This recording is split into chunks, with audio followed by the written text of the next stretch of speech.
हमारे पवित्र ग्रंथ रामायण की रचना की नींव डालने में एक पात्र का महत्वपूर्ण योगदान था। यह पात्र कोई और नहीं बल्कि राजा दशरथ की 3 रानियों में से एक रानी कैकई थी। हमने हमेशा से यही जाना है कि कैकई के कारण भगवान राम को 14 वर्षों का वनवास मिला था और इसलिए कैकई की छवि एक नकारात्मक पात्र के रूप में सामने आई। वास्तव में कैकई एक अत्यंत सुलझी हुई व्यवहार कुशल रानी थी जो भगवान राम को अपने पुत्र से भी बढ़कर मानती थी। तो आखिर ऐसा क्या हुआ कि रानी कैकई के प्रेम और विचार भगवान राम के प्रति पूर्णतः बदल गए और उन्होंने भगवान राम को 14 वर्ष का वनवास दे दिया। आइए जानें रानी कैकई के विषय में कुछ ऐसी बातें जो कि आपने पहले कभी नहीं सुनी होंगी। जय सिया राम। कैकई का जन्म राजा कैकैया नामक राज्य में राजा अश्वपति की पुत्री के रूप में हुआ था। राजा ने बचपन में ही अपनी पत्नी को किन्हीं कारणों से महल से बाहर निकाल दिया था और कैकई ने बचपन से ही अपना जीवन बिन माँ के व्यतीत किया।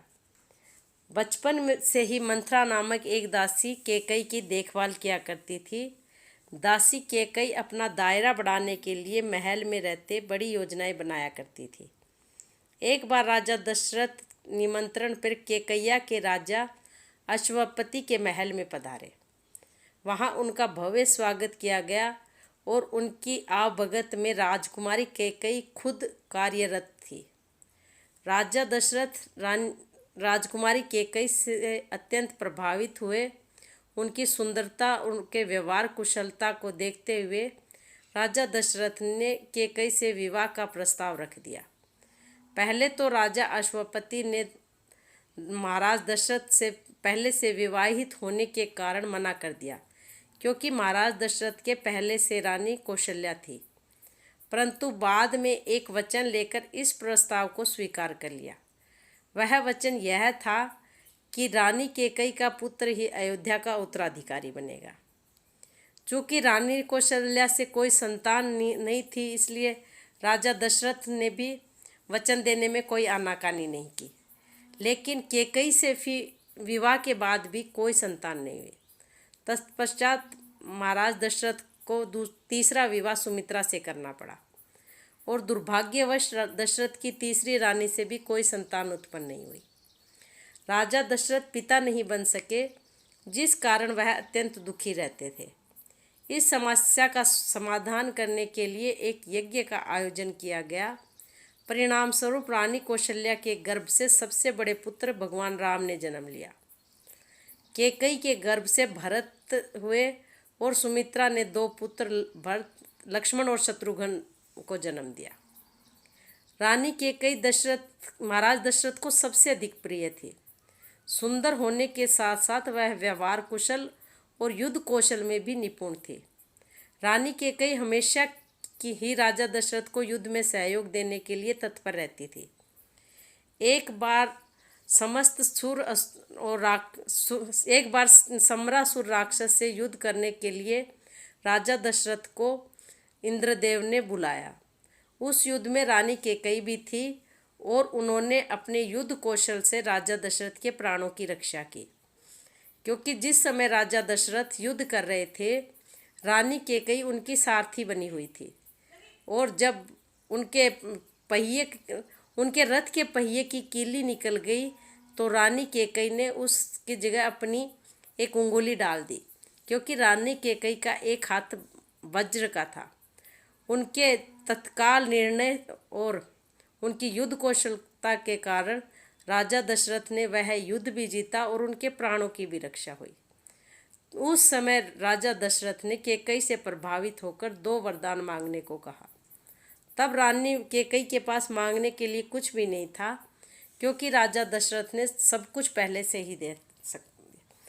बहुत जिद करने के बाद जब महाराज दशरथ ने कैकई से बहुत जिद की तो कैकई ने कहा कि भविष्य में जब भी उसे आवश्यकता होगी वह 2 वरदान मांग लेगी। भगवान राम राजा दशरथ के सबसे बड़े और सबसे प्रिय पुत्र थे। रानी कैकई भी बचपन से ही राम से बहुत अधिक प्रेम करती थी। दूसरी ओर भगवान राम भी उनकी आज्ञा का पालन करते थे। राम के मिथिला की राजकुमारी सीता से विवाह के पश्चात एक बार कैकेयी के पिता का स्वास्थ्य बिगड़ा। तब कैकेयी अपने पिता से मिलने पहुंची। कैकेयी के पिता ने भरत से मिलने की इच्छा जताई।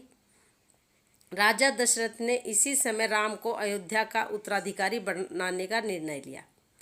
रानी कैकेयी समेत सभी अयोध्यावासी इस निर्णय से अति प्रसन्न थे, किंतु कैकेयी की दासी मंथरा इस निर्णय के विरुद्ध थी और यहीं से उसने रानी कैकेयी को भड़काना शुरू कर दिया। उसने रानी से कहा कि राजा दशरथ ने कैकेयी के राजा को वचन दिया था कि कैकेयी का पुत्र ही अयोध्या का उत्तराधिकारी बनेगा, परंतु अब राजा दशरथ अपने दिए हुए वचन से पीछे हट रहे हैं। यह सुनकर मंथरा पर रानी कैकेयी बहुत क्रोधित हुई। दासी मंथरा को रानी कैकेयी ने बहुत फटकारा, लेकिन फिर भी मंथरा ने रानी से कहा कि आप राजा दशरथ के धोखे को नहीं समझ पा रही, वह आपके भोलेपन का लाभ उठा रहे हैं। और मंत्रा द्वारा कही हुई इतनी बातें सुनने के बाद रानी भी थोड़ा थोड़ा उसके बहकावे में आने लगी और मंत्रा से पूछा कि अब मुझे क्या करना चाहिए। तब मंत्रा ने कैकेयी को उन 2 वचनों के विषय में याद दिलाया और रानी को आगे का रास्ता मिल गया। रानी कैकेयी ने अपना वचन पूरा करवाने के लिए अन्न और जल का त्याग कर दिया और कोप भवन में जाकर बैठ गई। दूसरी ओर राम के राज्याभिषेक की तैयारी हो रही थी। राजा दशरथ बहुत प्रसन्न थे और प्रसन्नता के क्षण अपनी सबसे प्रिय रानी कैकेयी के साथ बांटना चाहते थे। राजा ने जब कैकेयी को इस अवस्था में देखा और उसका कारण पूछा तो कैकेयी ने इसका कोई उत्तर नहीं दिया। राम के राज्याभिषेक के विषय में बताने पर कैकेयी कुछ नहीं बोली। राजा दशरथ के दोबारा पूछे जाने पर कैकेयी ने कहा कि आपने विवाह से पहले मेरे पुत्र को उत्तराधिकारी बनाने का वचन दिया था और अब आप अपना वचन भूलकर राम को उत्तराधिकारी बनाने जा रहे हैं। कैकेयी की बात सुनकर पहले तो राजा दशरथ को विश्वास ही नहीं हुआ और अपने निर्णय पर अडिग रहे। तब रानी ने उन 2 वरदानों की बात कही। अब राजा दशरथ पीछे नहीं हट सकते थे। रानी ने पहला वर अपने पुत्र भरत के राज्याभिषेक के रूप में और दूसरा भगवान राम को 14 वर्ष का वनवास मांगा। रानी के दोनों वरदानों को सुनकर राजा दशरथ बहुत दुखी हुए। राजा की स्वीकृति नहीं देने पर रानी ने राजा को रघुकुल नीति सदा चली आई, प्राण जाए पर वचन न जाए का स्मरण दिलाया। राजा को ना चाहते हुए भी वचन का पालन करना पड़ा। माता पिता के द्वारा दिए आदेशों पर चलने वाले मर्यादा पुरुषोत्तम राम बिना कोई प्रश्न किए वनवास के लिए तैयार हो गए। राजा दशरथ को अपनी सभी पुत्रों में से राम सर्वाधिक प्रिय थे। वह राम को रोकना चाहते थे, परंतु उनके वचनों का पालन करते हुए राम वनवास के लिए चले गए। राम के जाने के दुख में राजा दशरथ की मृत्यु भी हो गई। यह सब जब भरत को पता चला तो वह अपनी मां पर अत्यंत क्रोधित हुए। भरत भी अपने बड़े भाई राम को बहुत प्रेम करते थे। उन्होंने अपने मंत्रियों को राम को ढूंढकर अयोध्या वापस लाने का आदेश दिया और स्वयं भी उनको ढूंढने के लिए निकल पड़े। भरत ने अपने मां के ऐसे कार्यों के कारण उसे त्याग दिया। अपने पुत्र द्वारा सुनी हुई बातों से कैकेयी को अपनी गलती का एहसास हुआ। इसी बीच भरत को राम के चित्रकूट में होने की सूचना मिली तो भरत ने चित्रकूट जाकर राम को पिता की मृत्यु के विषय में बताया। भगवान राम अत्यंत दुखी हुए। कैकेयी ने पश्चाताप करते हुए राम से क्षमा मांगी और वापस अयोध्या चलने के लिए कहा, परंतु भगवान राम ने अपने पिता के वचनों का पालन करते हुए अयोध्या के लिए जाने के लिए मना कर दिया और वन में भ्रमण करते रहे।